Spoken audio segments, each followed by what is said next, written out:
Good morning, everyone. Welcome to Conquer Learning and welcome to today's class, which is the part 4 for the analysis of PYQ December 2003. If I am audible and the slide is visible, do let me know in the comment section so that we can start today's session. Because of some technical issue, I'm little late, but yeah, without any delay, we would be starting the class. Rohini, good morning and welcome to the class. Others as well, those who are joining and those who have joined, most welcome to the session. So we would be doing part 4. We are doing the questions slowly with the detailed explanation so that you would get to know that what kind of content you have to study for your exam, right? Okay, Nisha, good morning and welcome to the class. Fine, so this is me, Lakshmi Kushwaha, who teaches you labor welfare, human resource management, right? So and if anyone who wish to study from me, you can follow my courses on Padai app. The complete course for 2024 has already been started. One, that is unit number 6, we have already completed. The unit 6 with the PDF with the topic wise MCQs have been uploaded. Videos are there, recorded videos are there. So completely we have done unit 6. We have started unit number 8. Right? So those who wish, still they can join. They can go through the recorded videos which are available in the course. So anyways, this course is useful if you're looking forward for the basic quality content, the content from where the questions appears in the exam. Fine. So let's start today's session. The first question, I hope that's visible to the question is visible to each one of you. Which of the following is true as per modern economics? So we have different theories of labor welfare, sorry, not labor welfare, labor market, classical, neoclassical, then you have monetary theory, Keynesian theory. So there are the theorists who on the basis of their theories, on the basis of their philosophies, they have been divided as early economist, early classicalist, or modern economist. So the question is asking you, which of the following is true as per modern economist? Cut in the money wage is the best way to increase the labor demand and bring the full employment. Expansionary monetary policy is effective in increasing the employment. Flexible wage policy is instrumental in achieving the full employment. Money illusion does not affect the labor union. Answer this. So now I gave you, those who are have been following me, उसमें मैंने एक labour market में एक छोटा सा chart दिया था. All the theories का एक, जितनी भी थ्योरीज है लेबर मार्केट की, वहां पे एक चार्ट दिया हुआ था. उस चार्ट से ही ये क्वेश्चन आया हुआ है. ठीक है, सो प्लीज आप आंसर करेंगे. मॉडर्न इकोनॉमिक्स के हिसाब से what is the way of increasing the employment, या मॉडर्न इकोनॉमिक्स किस कंसेप्ट ऑफ लेबर मार्केट को फॉलो करते हैं. ठीक है, I believe many of you are new, बहुत कम लोगों ने इसको पढ़ा होगा या इसको इंटरप्रिटेट कर पाए होंगे. So I will give you the explanation for this. The answer for this is option number 2. Now let me explain you the theories. We have different models. ठीक है, we have different models of the labour market. Classical और classic theory, और model neo classic और neo classical theory, Keynesian, monetary, unbalanced, efficiency. Now when we talk about classical and new classical, these are you can say traditional, yeah, they are known as the classicalist economist, classical economics. Neoclassical are called as advanced economics. Keynesian is Keynesian. Then monetary, unbalanced, these all are basically, monetary is coming under your modern economics. ठीक है, now the authors, you have to by heart the authors associated with the H theory, because they are asked in exam in the match the following, or they asked in such a way. ऐसा question आता है, who among the following is associated with the classical theory of labor market. तो authors के नाम mix कर देंगे और आपको आइडेंटिफाई करना पड़ेगा. तो पीवाईक्यू एक ऐसा 2-3 बार ऐसा पूछा जा चुका है, तो आपको ये वाला चार्ट अच्छे से याद रखना है. अब फीचर्स, ठीक है, मैं आपको ये एक्सप्लेन करती हूँ what is classical, what is neo classical, what is Keynesian, what is monetary, unbalanced and efficiency. I won't be going very much into the detail, but I will explain the things which is very important. अब जो हमारा labour market है ना, labour market, what is labor market? It is a place where employer and employee, they come together, they interact, where employer look forward for the best labor at the least cost and employees look for the best wages.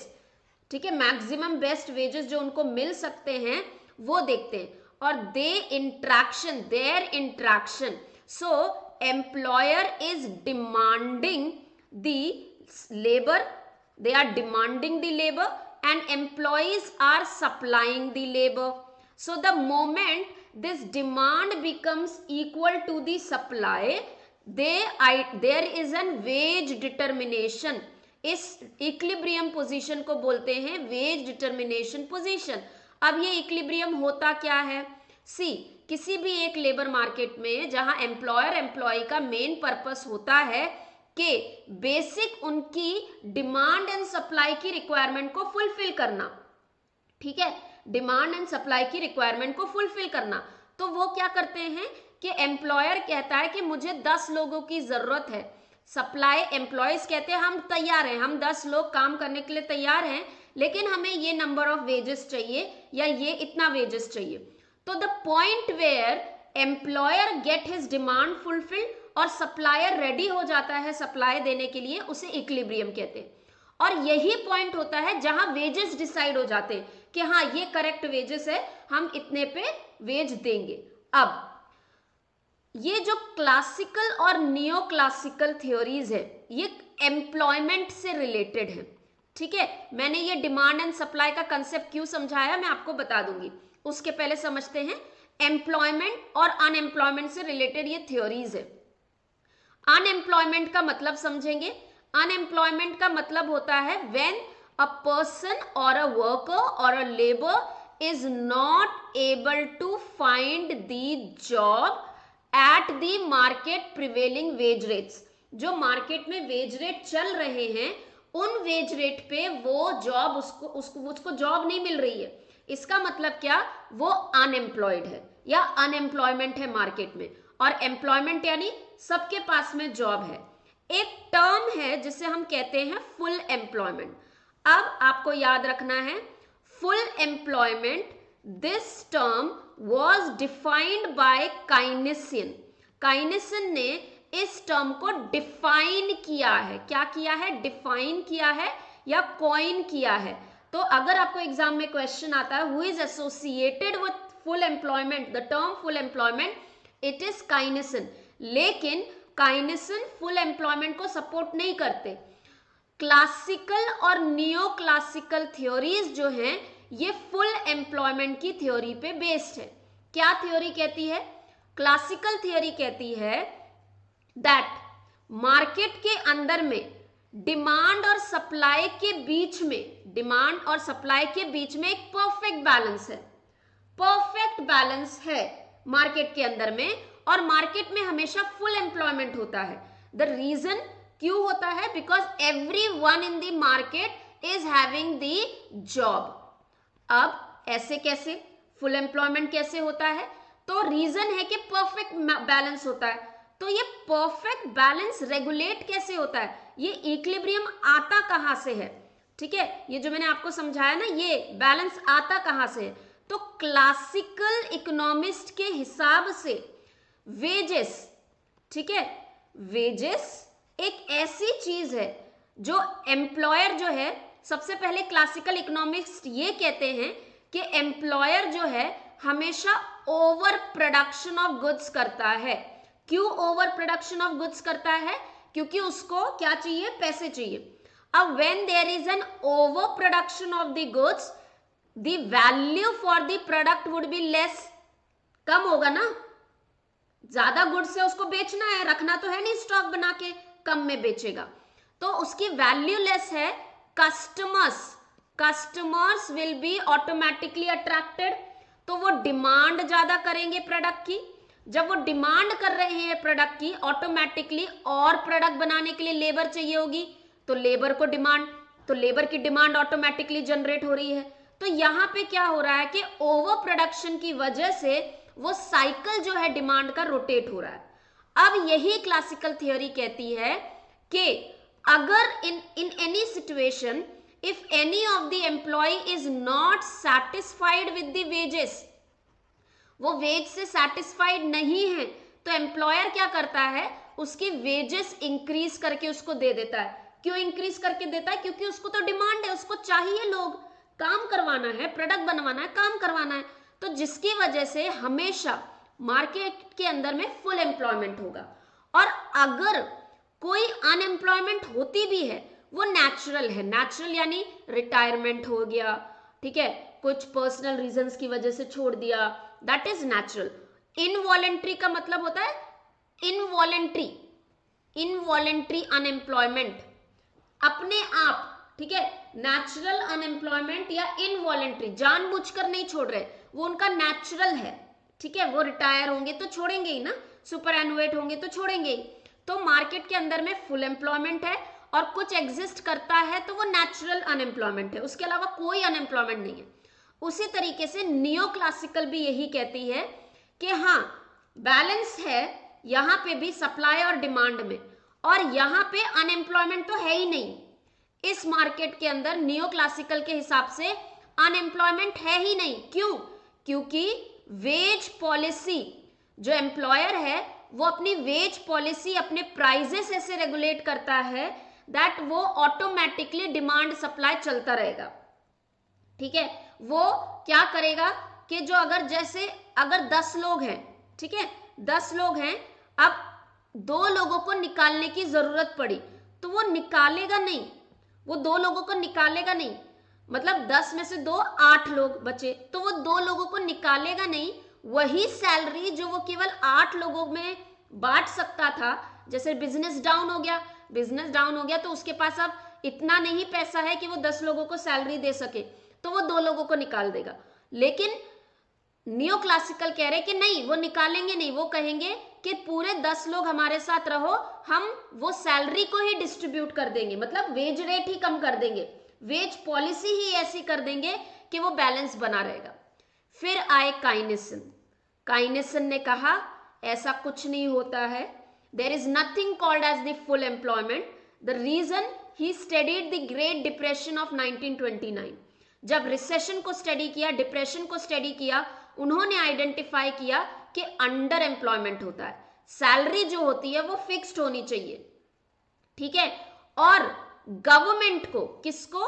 Government, state, state यानी government को enter लेना चाहिए या entry करनी चाहिए, intervene करना चाहिए policies के थ्रू इस अनएम्प्लॉयमेंट को मेंटेन करने के लिए। काइनेसन कहते हैं फुल एम्प्लॉयमेंट जैसा कुछ नहीं होता, क्योंकि रिसेशन में, डिप्रेशन में या इन्फ्लेशन के टाइम पे एम्प्लॉयज जिसकी जॉब चली जाती है वो अंडर एम्प्लॉयड हो जाते हैं। जैसे अगर कोई फिलहाल MBA है, वो मार्केटिंग में जॉब कर रहा है, कोविड में जॉब चली गई, अब कोई अपॉर्चुनिटी नहीं है तो जोमैटो में जाके डिलीवरी बॉय बन गए, तो भले ही वो डिलीवरी बॉय का जॉब कर रहे हैं, दिख रहा है वो एम्प्लॉयड है, लेकिन वो फुल एम्प्लॉयमेंट नहीं है उसकी, वो अंडर एम्प्लॉयमेंट है, ठीक है। तो काइनेसन ने कहा अंडर एम्प्लॉयमेंट, वो हो गई काइनेसन की थ्योरी। अब हम आते हैं कहां पे? हम आते हैं मॉनेटरी थ्योरी। मॉनेटरी थ्योरी कहती है कि सैलरी जो है मार्केट में फिक्स्ड होती है, आप लेबर के हिसाब से उसे कम ज्यादा नहीं करेंगे, लेकिन जो मॉनेटरी पॉलिसी होती है, ठीक है, मॉनेटरी पॉलिसी जो होती है वो basically, so expansionary monetary policy is effective in increasing employment. अब ये मॉनेटरी पॉलिसी क्या है? जो सरकार लेके आती ना, गवर्नमेंट, गवर्नमेंट जो मॉनेटरी पॉलिसीज लेके आती हैं, एम्प्लॉयमेंट पॉलिसीज लेके आती हैं। Monetary policies basically liquidity maintain करने के लिए होता है मार्केट के अंदर में, ठीक है। तो monetary is related to monetary policy. और ये modern economics, unbalanced labour market, यहां पे जो वेजेस डिसाइड होते हैं इस लेबर मार्केट में वो एम्प्लॉय और एम्प्लॉयर के कलेक्टिव बार्गेनिंग से होते हैं। एफिशिएंसी वेजेस थ्योरी कहती है कि if you want to increase the productivity, आपको उनको सैलरी भी वैसी देनी पड़ेगी, Is that clear? That is what the wages here, the efficiency, the labor market, according to this model, in labor market, wages are regulated by efficiency. Here, in the labor market, wages are regulated by collective bargaining. Here, in the labor market, wages are regulated by monetary policy. Is that clear? Please do reply me in the comment section. Next question. Arrange the following steps of OB modification in the right sequence starting from the beginning. OB modification, organizational behavior mod भी कहते हैं, ठीक है. This is the intervention or mechanism of organizational development. ठीक है, चलो answer करें. इसको मेथड को आपको सीक्वेंस में लगाना है from earlier starting. OB modification, organizational behavior modification. The term itself saying modify करना behavior को. जब मुझे कोई नई टेक्नोलॉजी सीखनी है, मुझे कोई नई स्किल सीखनी है, उसके लिए मॉडिफिकेशन चाहिए होता है. तो उसका राइट सीक्वेंस क्या होगा? Identification of critical behaviour, measurement of behavior, evaluation to ensure performance improvement, functional analysis of the behavior, development of the intervention strategy. Chalo, I will explain this once you answer me in the comment section. Right sequence of the OB modification.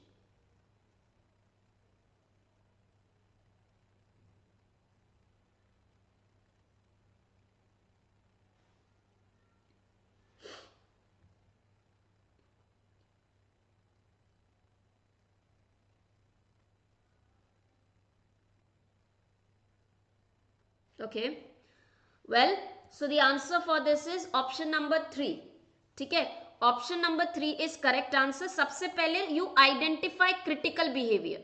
critical behavior, जो behavior को modify करना है ना, उन behavior को identify करेंगे. then measurement of behavior, यानी actual अभी उसका behavior क्या है वो measure करना, और हम जिस standard behavior पे जाना चाहते हैं वो measure करना, ताकि gap पता चले. उसके बाद फंक्शनल एनालिसिस ऑफ बिहेवियर, कौन से स्किल्स जरूरी है उस फंक्शन को काम करने के लिए. देन डेवलपमेंट ऑफ स्ट्रैटेजी, यानी आप क्या मेथड यूज करोगे, क्या स्ट्रैटेजी यूज करोगे. And finally evaluation. ठीक है, अब the steps. So what do you mean by organisation behaviour modification? First thing, it is a method of organisational development. पूरे ऑर्गेनाइजेशन का डेवलपमेंट करना, ग्रोथ करना, जो फ्यूचर ओरिएंटेड प्रोसेस है उसे ऑर्गेनाइजेशनल डेवलपमेंट कहते हैं. It is a application of reinforcement theory. What do you mean bye reinforcement? Anything with the positive consequence will have repetition of behaviour. Anything with the negative consequences will be removed. ये reinforcement, यानी आपको reinforce repeat करना. अगर आप कोई behaviour को चाहते हो कि एम्प्लॉयज रिपीट करे तो उसका रेनफोर्समेंट होना जरूरी है. ठीक है, रिपीट करवाना जरूरी है. So reinforcement theory says that we can increase the frequency of desirable behaviour by linking those behavior with the positive consequences and decrease undesirable behavior by linking them with negative consequence. मुझे अगर कोई behaviour increase करना है, एक person ने बहुत अच्छा perform किया, तो मेरे को उससे क्या करना है, मैं चाहती हूं कि वो अच्छा बिहेव करते रहे, अच्छा परफॉर्म करते रहे, तो मैं उसको पॉजिटिव कॉन्सिक्वेंस दूंगी. यानी उसको बोलूंगी you are awarded with the incentive. He would be motivated, he would be feeling, oh, if I perform this way I will be getting incentive, so he will be repeating that behavior. और negative consequences यानी punish करूंगी तो वो रुक जाएगा, वो चीज नहीं करेगा. Now OB modification characteristically uses positive reinforcement. ये स्पेसिफिकली लाइन आपको याद रखनी है कि जो हमारा ओबी मॉडिफिकेशन है ये पॉजिटिव ही रेनफोर्समेंट यूज करता है, यानी इंसेंटिवाइज करेगा उस बिहेवियर को, repetitive behaviour, to encourage the desirable behaviour in the employees. तो सबसे पहले क्या करेंगे कि जो बिहेवियर आपको रिपीट करने हैं, चेंज करने हैं, एक एम्प्लॉय में लाना है, आइडेंटिफाई देम, मेजर देम, कि वो पर्टिकुलर बिहेवियर कितने टाइम ऑकर होता है, ठीक है, क्या एक्चुअल परफॉर्मेंस वो कितने बार करता है। एनालाइज, एनालाइज का मतलब होगा कि क्या रिक्विसाइट है, क्या बेसिक नेसेसिटी है, स्किल्स हैं, कंपिटेंसीज हैं उस बिहेवियर के लिए। इंटरवेन, इंटरवेन यानी स्ट्रैटेजीज, मेथड्स यूज करेंगे, ऑन जॉब ट्रेनिंग प्रोवाइड करोगे, ऑफ जॉब ट्रेनिंग प्रोवाइड करोगे, फीडबैक कैसे प्रोवाइड करोगे, सोशल रिकॉग्निशन क्या दोगे, ठीक है, फॉर्मल ट्रेनिंग होगी, informal, intervention, and finally evaluate. Is that clear to everyone? We would be studying this in detail when we would be doing our organizational behavior classes. ठीक है, चलो. Now moving to the next question. Again, very interesting question and very easy question. Which of the following are the role of inspector appointed by the government under respective labor legislation? Okay, for this we know we have labor inspector या inspector है जो ज्यादातर inspection वाला हमारा provision जो है वो almost सारे लॉस के अंदर में. तो इंस्पेक्टर का रोल क्या होता है? So first is enforce the labour law, regulate the regulation, advise the employer and workers how to comply with the laws and regulation, issue the showcase notice to offending employer for not complying with the provision of the law. D. File prosecution in concerned court if the despite show cause notice compliance is not secured in time. To investigate the dispute as an arbitrator and submit the report before the appropriate authority. चलो, क्या होगा इसमें से आपको सही select करना है कि कौन सा करेक्ट है.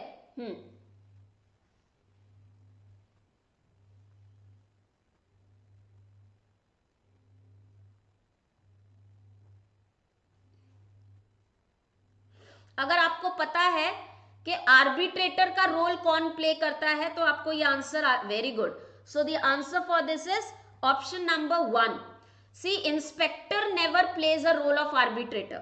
Inspector can not be appointed as an arbitrator, ठीक है, बिकॉज आर्बिट्रेटर जो होता है वो थर्ड पार्टी होता है और इंडिपेंडेंट पर्सन होता है. आर्बिट्रेटर जो इंस्पेक्टर होता है ये अप्रोप्रिएट गवर्नमेंट अपॉइंट करती है, तो ये गवर्नमेंट के साइड से हो गया ना, तो वो आर्बिट्रेटर कभी नहीं हो सकता, ठीक है. सो एनफोर्स करवाता है, एडवाइस करता है, नोटिस देता है, और अगर कोई नोटिस देने के बाद में रिवर्ट नहीं कर रहा है, एक्शन नहीं ले रहा है, तो उसके अंदर उसके अगेंस्ट प्रोसिक्यूशन भी फाइल करता है. ये सारे के सारे रोल ऑलमोस्ट हर लॉ में दिए हैं, ठीक है. चलो next question. Who among the following has identified 3 different skills, namely conceptual, human relation and technical skills for the effective management? Very simple. This is your PYQ. ये एग्जाम में पूछा गया है 2-3 बार. PYQ. December 2023 question paper was super easy, बहुत easy था उनके लिए जो PYQ करके गए हैं. कम से कम 10-15 से 18 क्वेश्चंस ऐसे हैं जो PYQ से सीधे सीधे उठा कर दिए, सीधे सीधे कह रही हूं मैं. बाकी जो थोड़े घुमा के दिए वो तो अलग, जो सीधे सीधे उठा के दिए हैं वो PYQ है. तो जिन्होंने PYQ करके गए होंगे, yes. So the answer for this is Robert. It's got marked wrong here. It is option number 3, Robert Naatz. So we have Robert Naatz has given technical skills, human skills and conceptual skills. ये hierarchy में है. Technical skills जो होते हैं, तो मैं अगर HR हूं, HR से रिलेटेड मेरी टेक्निकल स्किल्स क्या होगी कि मेरे को क्या स्पेसिफिक नॉलेज है HR सब्जेक्ट का, उस पर्टिकुलर प्रोफाइल को करने के लिए मुझे जो स्किल्स कॉम्पिटेंसीज चाहिए वो टेक्निकल स्किल्स होते हैं, ठीक है. Technical skills are necessary to understand that how work is to be done, what skills are specifically required. Human skills, relationship skill, कि मेरे टीम मेंबर के साथ में कैसा रिलेशनशिप है, मेरे पास कम्युनिकेशन एबिलिटीज क्या है, कम्युनिकेशन स्किल्स क्या है, that is human skill. Conceptual skills, HR मैं आपको भी कुछ समझा रही हूं, तो जो बुक लैंग्वेज है उसको इंटरप्रिटेट करके स्टूडेंट्स की लैंग्वेज में कन्वर्ट करना, ये जब मुझे आता है ना, इसे कहते हैं कंसेप्चुअल स्किल्स. तो अगर एम्प्लॉयर ने, ओनर ने अगर कोई विजन बनाया है, मेरे को यहाँ पे पहुंचना है, तो उस विजन को एम्प्लॉयज तक इंटरप्रिटेट कैसे करोगे? आप कैसे बताओगे कि हम इसमें पहुंचेंगे कैसे? हमें प्रोडक्ट सेल करने हैं, हमें हमारी ब्रांडिंग अच्छी करनी है, कैसे पहुंचेंगे? वो होता है आपका conceptual skill, that is an ability to think, conceptualise about abstract and complex situation. It is to show the big picture. Let's move to the next question. Which of the following is a vestibule training? On-job training, apprentice training, job rotation training, off-job training. Read it. Answer.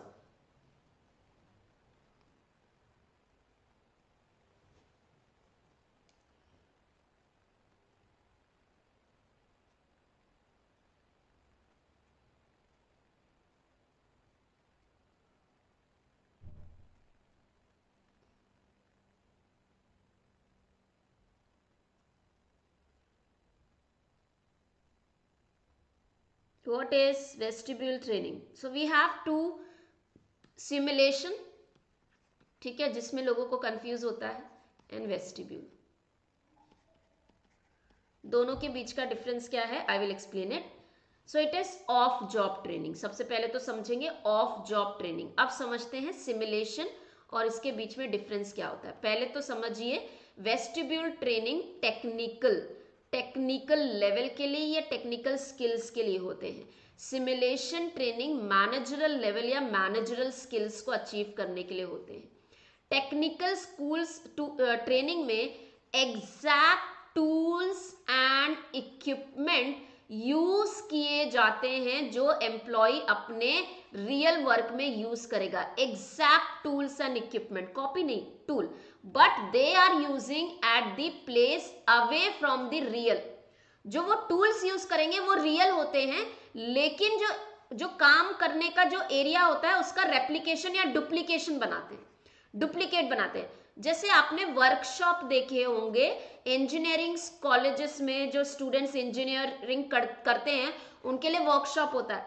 तो उनके पास जो machines जिसपे वो practical करते हैं ना, वो actually वही टूल्स होते हैं. जैसे अगर आप बीएससी, आपने ग्रेजुएशन किया है, और या फिर अगर आपने कोई भी साइंस एक्सपेरिमेंट किया है लेबोरेटरी में जाके, तो अगर आपको बोलेंगे HCl, ठीक है, या सोडियम यूज करेंगे, तो आप एक्चुअली वही यूज करोगे ना, वही केमिकल यूज करते हो.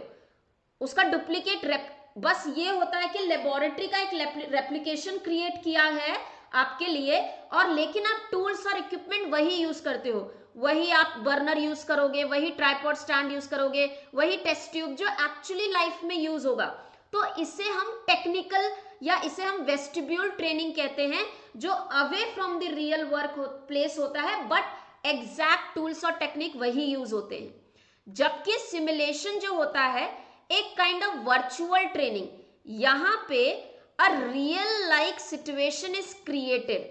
अब जैसे मैनेजमेंट है, ठीक है, मैनेजमेंट गेम्स होते हैं, इसमें गेम्स खिलाते हैं.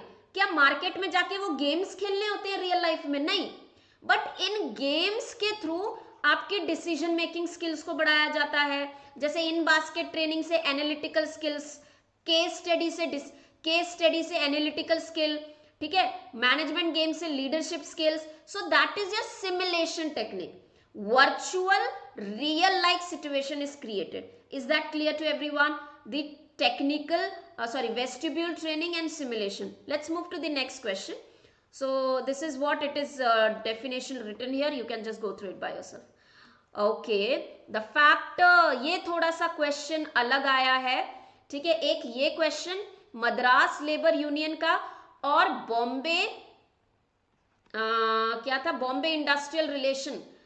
थोड़ा सा इसको अब आप थोड़ा सा ये देखिए, समझिए कि अभी तक इवन इवोल्यूशन में ना ऊपर से क्वेश्चन आते थे. अब ट्रेंड क्या हो गया कि भैया आप ये तो ऑलरेडी पढ़ चुके हो, मद्रास लेबर यूनियन कब बना, किसने बनाया, तो पढ़ चुके हैं. अब चलो डिटेल में क्वेश्चंस कर रहे हैं. तो अब आपका स्कोप या सिलेबस इससे क्या हो रहा है कि आपको ये भी आगे पढ़ने पड़ेंगे, ठीक है. तो अब ये क्वेश्चन पूछ रहा है that which of the following factors played a legitimate यानी legal legitimate part in the formation of the Madras Labor Union. ऐसे कौन से, इस 4 में से कौन से ऐसे फैक्टर्स हैं जिसने मद्रास लेबर यूनियन को बनाने के लिए या फिर मद्रास लेबर यूनियन के फॉर्मेशन में रोल प्ले किया। मद्रास लेबर यूनियन पहली रजिस्टर्ड ट्रेड यूनियन थी इंडिया में, ठीक है। तो ऐसा क्या हुआ कि एक लेजिटिमेट यानी लॉ के थ्रू मद्रास लेबर यूनियन को लाना पड़ा? चलो answer, the status of the labour as a laborer in the relation to the employer affecting the economic and industrial life of the country, a status of the laborer as a citizen affected by and affecting the political movement and their resultant, the status of the laborer in the international world of labor which has been emerging into the great importance ever since Russian Revolution, the status of Indian crony capitalism that forces labor to be associated and form the trade union. Well, let me give you the explanation. इसमें जो answer है option number A B C, ठीक है, यही 3 reason है, ये reason नहीं है। अब हम इसको समझते हैं कैसे और क्यों। सी, इन इंडिया अगर हम फर्स्ट एजिटेशन, सी इंडस्ट्रियलाइजेशन 19th सेंचुरी तक हमारे इधर पीक पे था। सो पीक पे था तो हमारे इधर एक्सप्लॉयटेशन भी पीक पे थी, पीक पे इंडस्ट्रियलाइजेशन भी था और एक्सप्लॉयटेशन भी पीक पे थी। सो एज अ रिजल्ट 1855 में पहली बार लेबर एजिटेशन हुआ, यानी विद्रोह, प्रोटेस्ट, पहला प्रोटेस्ट 1855 में। इसको बढ़ते हुए हमारा 1877 में नागपुर मिल्स में पहली स्ट्राइक हुई। उसके बाद में धीरे धीरे, ठीक है, कौन मुझे बताएगा? इसके बाद में Bombay hands mills association, Bombay, कौन बताएगा year? Bombay mills association, hands mill या मिल्स हैंड एसोसिएशन है, जो भी है, ईयर बताएंगे मुझे। 1877 के बाद में ये this was the first association, अभी भी ये ट्रेड यूनियन नहीं बना है, दिस इज द एसोसिएशन या दिस इज द एरा और this is the time which is said that the labor movement history started in our country and this was under the leadership of, leadership बताएंगे मुझे, ठीक है। अब धीरे धीरे ये तो एसोसिएशन था, ये टाइम तक, बहुत टाइम तक हमारे पास रियल ट्रेड यूनियन नहीं थी। फिर आया मद्रास लेबर यूनियन, ये पहली रजिस्टर्ड ट्रेड यूनियन थी। ऐसा क्या हुआ कि मद्रास लेबर यूनियन को बनाने की जरूरत हुई? तो एक मिल, बंकीहम एंड कर्नाटक मिल में एक स्ट्राइक की थी मद्रास लेबर यूनियंस ने। इसमें बीपी वादिया के लीडरशिप में जितने लोगों ने स्ट्राइक करी थी, वो स्ट्राइक को इलीगल डिक्लेयर कर दिया लेबर कोर्ट ने, मद्रास लेबर कोर्ट ने, जिसने ब्रिटिश के साइड में, ठीक है, ब्रिटिश के साइड से फैसला सुनाते हुए उसे इलीगल डिक्लेयर कर दिया। अब yes, Bombay hands mill was your 1890 और ये थे एनएम लोखंडे, ठीक है, लोखंडे जी के, इनके लीडरशिप के अंदर में। सो वो कर्नाटक मिल का जो केस था, स्ट्राइक इलीगल डिक्लेयर हुई, इसमें रियलाइजेशन हुआ एम्प्लॉयज को ऐसे काम नहीं चलेगा, ऐसे काम नहीं चलेगा, हमें कुछ स्ट्रॉन्ग चीज चाहिए। तो ये जो सारा चल रहा था ना, ये सब यही था। क्या था कि पहली चीज तो लेबर थी, उनके पास कोई पावर नहीं थी। So status of a labourer as a labour in the relation to the employer, यानी एम्प्लॉयर के लिए लेबर यानी केवल लेबर है, ठीक है, लेबर केवल और केवल लेबर है, उससे ज्यादा कोई नहीं है।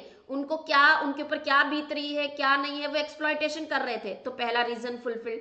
As an citizen affected by and affecting the political movement their result. अब क्या हुआ कि लेबरर जो था ना, लेबरर जो था, जब ये यहाँ पे सोशल मूवमेंट स्टार्ट हुआ, कहाँ पे? हमारा 1855 में जब पहली बार प्रोटेस्ट हुआ, 1877 में जब स्ट्राइक हुई, ये एज एन सोशल वेलफेयर या एम्प्लॉयज ने नहीं किया था, ये जो लीडर्स थे ना, जो फिलेंट्रोपिस्ट थे, सोशल वर्कर थे, तो एज एन सोसाइटी अफेक्ट करते हुए ये स्ट्राइक्स हुए थे। दूसरा क्लियर हो गया। इंटरनेशनल। हमारी जो रेवोल्यूशन है इंडिया के अंदर में, ब्रिटिश लीडरशिप के अंदर में, ये बहुत तरीके से रशियन रेवोल्यूशन से इंस्पायर हुई थी इंटरनेशनली। तो ये सारे रीजंस थे जिसने मद्रास लेबर यूनियन के फॉर्मेशन में हेल्प करी। ठीक है, चलो next question. The SOBC model of organisational behaviour identifies the 4 variable, ये भी PYQ है। ठीक है, SOBC मॉडल, ये मॉडल है लर्निंग का। SOBC मॉडल, ये मॉडल है लर्निंग का, और इसे हम बोलते हैं process of behaviour, behavioural process. ठीक है, SOBC model of the organisation behaviour identify 4 major variable which are related to another, which of the following stands for the letter S। S का फुल फॉर्म बताना है आपको। चलो answer कीजिए, very simple.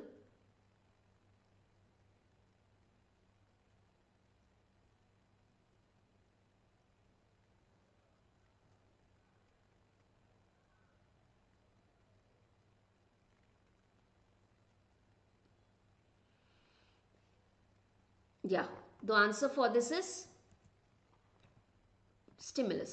So we have stimulus, organism, behavior, consequence. We have SR model, we have RS model, stimulus and response, response and stimulus. ठीक है, जो हमारा stimulus and response है, इसके अंदर ये कहते हैं कि आप stimulus क्रिएट करोगे तो आपको रिस्पॉन्स मिलेगा। ये एक थ्योरी कहती है कि रिस्पॉन्स के बेसिस पे कोई बिहेव करेगा। SOBC मॉडल कहता है कि स्टिमुलस होगा, वो स्टिमुलस ऑर्गेनिज्म, यानी जिसके ऊपर वो बिहेवियर, वो स्टिमुलस पुट किया जा रहा है, वो इम्पैक्ट होता है उस पर्टिकुलर स्टिमुलस से, फिर वो बिहेव करता है और उसका रिजल्ट कुछ कॉन्सिक्वेंसेस होते हैं। इसको हम डिटेल में हमारे OB के क्लास में करेंगे। अभी मैं बताऊंगी तो आपको 4 थ्योरीज मुझे आपको समझानी पड़ेगी। ठीक है, so the last question of the day, फिर इसके बाद हमारा क्लास है। Who defined social welfare? So ऐसे definitions एक आध आपको पूछे जाएंगे। Who defined social welfare? A organized system of social service and the institution designed to aid the individuals and the group to attain satisfying standard of life and health and personal and social relationship, which permit them to develop their full capacities and to promote their well-being in harmony with the needs of their families and communities. Now ये चीजें ऐसी है ना, ये definitions तो ऐसी हैं कि आप जितना कवर करोगे उतना कम है। ठीक है, तो डेफिनेशन का एक आध ऐसा क्वेश्चन, आपको उतना टेंशन लेने की जरूरत नहीं है। बाकी मैं PDF में अपने सारे मैक्सिमम कवर करवाने की कोशिश करती हूँ। ठीक है, so not wasting much time on this, the answer for this is Fred Lender. ठीक है, अब इनकी कंट्रीब्यूशन बड़े हमें पढ़नी पड़ेगी। अगर एग्जाम में इनकी डेफिनेशन पूछा गया है ना, तो आने वाले एग्जाम में इनका contribution related to social welfare पूछा जा सकता है। ठीक है, फाइन। सो आज के लिए इतना ही, थोड़ा लेट स्टार्ट किया हमने। Now we have a class on Padhai app, so I am ending this, rest we would be continuing